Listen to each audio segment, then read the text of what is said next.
All right, and welcome to our September edition of Cruising with the Mayor. Mr. Mayor, how are you doing today? I'm doing great, It's Friday the 13th. The weather is a little cooler. I didn't even know it's Friday the 13th. Yes, That's it's pretty awesome. Yeah. All right, well, I wish we had seatbelts on here. Trust me, we're safe-ish.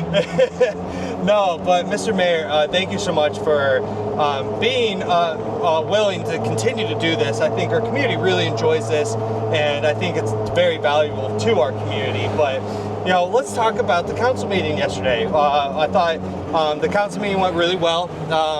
I think it was actually relatively quick, but I think there's a lot of good stuff that happened yesterday at the council meeting I definitely want to talk about. And number one is the employee recognition to our firefighters who saved the life of a kid who was about to go in the pool. Can you talk more about that, but also why our public safety is the best in the country? I will, and thank you for highlighting that first, because the primary function of municipal government is public safety, and our public safety professionals are the absolute best. Their professionalism, their dedication to their craft, their excellence, it's seen in so many different ways. But the three gentlemen we honored yesterday ended up saving a 7-year-old autistic child that was lost. People did not know how to find them. They quickly looked to see what areas may be risk areas to search. They took that initiative, found that there was a pool nearby, went directly over there and saved him before entering the pool. The child was not able to swim, so therefore we count that as a save of one of our critical community members.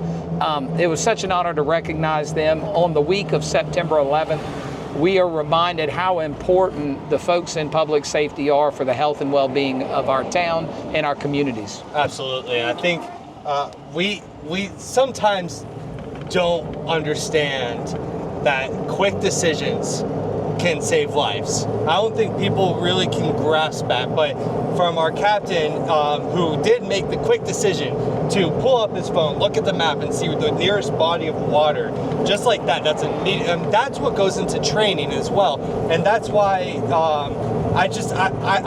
it's crazy to think that thought process and that quick decision saved a child's life. Now, can you talk about why, and we've talked about this before, and you've definitely talked about it, but why training is so important? Because that's something that they learn in training. Absolutely. Situations happen, and when something like an emergency occurs, you may react in various different ways. You may be fearful. You may react in a negative way to a situation.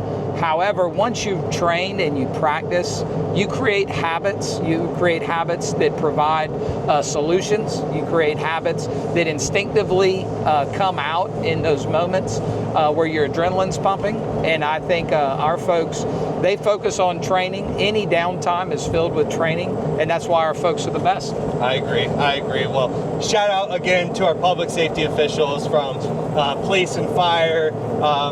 We appreciate y'all more than you know. Amen.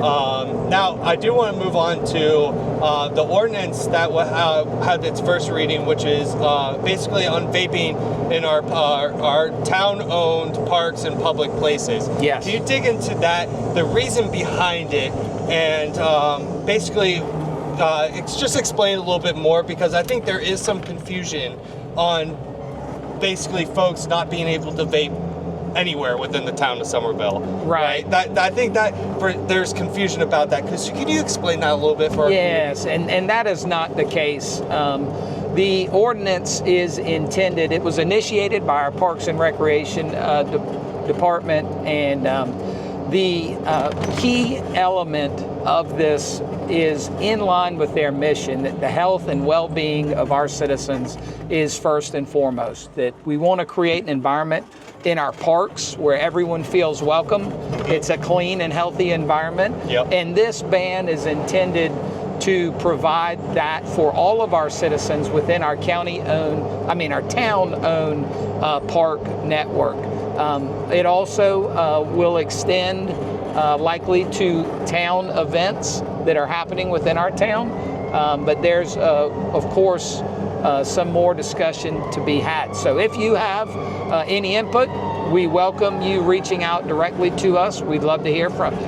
Yeah, it is the first reading, so there is going to be a second reading. And so if you have any input on it, please come to our next month's council meeting, send our council email, send a feedback form on our website, anything as such. We want to hear from you. But no, I appreciate you sharing more about that, because from my perspective, that's what I was hearing from the community was they just wouldn't be able to vape anywhere within the town, and that's not the goal. Not accurate. And that's not accurate. It's just that our public parks, especially when there's children around, yes. and also trying to avoid littering as much as possible within our community. But when it comes to the town council as well, we also did we passed an extension on the Oak Brook School. I think it's middle school, elementary school, but we passed those plans. That's right. Now, one thing I want to bring up is how awesome is it that our schools are continuing to grow, and why is that so important? Well, it is vitally important. Of course, our community is known for having an exceptional school district, and it has attracted a lot of people. We have a lot of folks who live in our area, and that puts pressure on the school district. Luckily, voters passed a referendum this year to provide some capital to the school district, and so they can expand, not only with new schools, but expanding our existing schools. And that is one of the things we reviewed yesterday, was a site plan helping one of our current schools grow with the demand. But I'm excited because, the kids are our future leaders, and if we have a lot of great kids coming into our community, I think that gets me excited for a bright future. I agree. I think we have a lot of, and you talk about this a lot of future leaders within our town limits, and I think that's going to be really great for us in the years to come. When it comes to the council meeting, is there anything else you want to bring up for the sake of the conversation? Well, a couple of quick things. I'm thinking of some of the things that happened last night. One, it was the first council meeting with our new administrator, Scott Slatton. We got to introduce him to the community and welcome him. Podcast coming soon, by the way. We just did a podcast, so podcast with Scott coming soon. Yeah, I had to plug it. That's exciting. I'm excited to listen to that one. I love Town Talk. Also, we recognized two groups. One was dealing with adult literacy, which is extremely important. My mom was in the teaching world, and she would always say readers are leaders. So I like that. Helping adult literacy is extremely important for workforce development, but also helping our citizens become their best selves. In addition, the ARC celebrated 25 years. Peg Laymeyer, some of her folks from the board were present, and we appreciate what they do for our community, helping not only folks with Alzheimer's disease and other neurodegenerative disorders, but also the caretakers, providing opportunities for the caretakers to get some rest. That, and then probably the last thing I'd want to highlight is Miss Phyllis Hughes from the Dorchester Heritage Center came to speak on behalf of the Wall That Heals.